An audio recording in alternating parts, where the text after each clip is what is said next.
Hi అండి. ఏది చూసినా కల్తీ. కొద్దో గొప్పో మన ఆరోగ్యం మన చేతిలోనే.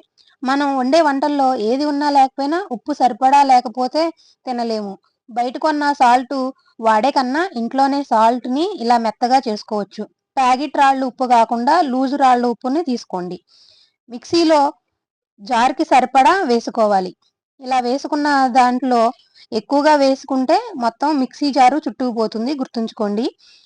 ఇలా కొంచెం రాళ్ళు ఉప్పుని తీసుకొని ఒక చెంచా నీళ్ళైతే పోసుకొని ఇలా మెత్తగా మిక్సీ పట్టుకోండి. చూస్తున్నారు కదా! ఇలా చక్కగా ముద్దలాగా ఉండాలి. మనకి నీళ్లు ఎక్కువైనా గానీ ఎక్కువ సేపు పడుతుందండి. ఇలా గట్టిగా ఉండాలి. నీళ్లు ఎక్కువ కారకూడదు. ఇలా తీసుకున్న దాన్ని స్టవ్ ఆన్ చేసుకొని బాండీ పెట్టుకొని ఒక మందపాటి బాండీలో చక్కగా మిక్సీ పట్టుకున్న ఈ ముద్దను వేసి సిమ్‌లో పెట్టి ఒక 10, 15 నిమిషాలు సిమ్‌లో పెట్టి కలుపుతూ వేయించుకున్నామంటే చక్కగా మనకి మెత్తటి ఉప్పయితే రెడీ అయిపోతుందండి పొడి పొడిలాడుతూ. చూసారు గదండీ!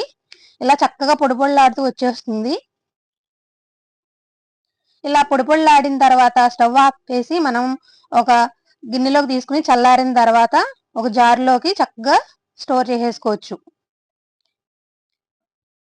చూస్తున్నారు గదండీ! చక్కగా మెత్తటి ఉప్పు అయితే రెడీ అయిపోతుంది. మన ఆరోగ్యం మన చేతిలోనే. నా వీడియో నచ్చినట్లయితే లైక్ చేసి, సబ్స్క్రైబ్ చేయడం మర్చిపోవద్దు.